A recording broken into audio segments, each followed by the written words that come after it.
Kisah seorang wanita di Binjai yang kirim karangan bunga ke nikahan mantannya viral di media sosial. Alih-alih memberikan ucapan selamat secara langsung, wanita tersebut malah mengirimkan karangan bunga berisi pesan yang menohok. Ternyata mantan kekasihnya itu menikah dengan wanita selingkuhannya.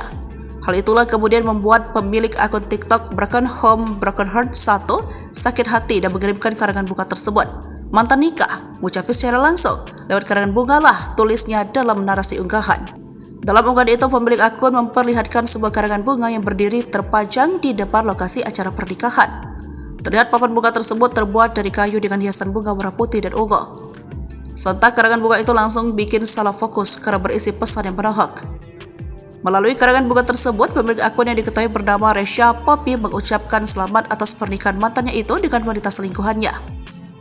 Tak hanya itu, melalui karangan bunga itu, pemilik akun juga menyinggung soal restu. Ternyata selama ini hubungan Resha, Poppy, dan mantan kekasihnya itu tak pernah direstui oleh orang tua pria tersebut. Happy wedding Lika dan Reza from aku yang kau selingkuhi dan yang gak direstui orang tuamu. Demikian bunyi pesan di karangan bunga tersebut. Pada slide foto selanjutnya, tampak pesan menohok yang dibuat pemilik akun sudah dilepaskan oleh pihak mantannya. Hanya tersisa ucapan selamat di papan bunga tersebut.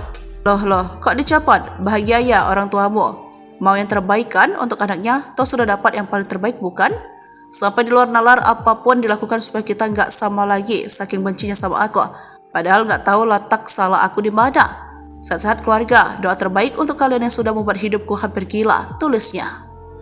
Unggahan video yang memperlihatkan kekecewaan pemilik akun terhadap mantannya itu pun sontak ramai di media sosial.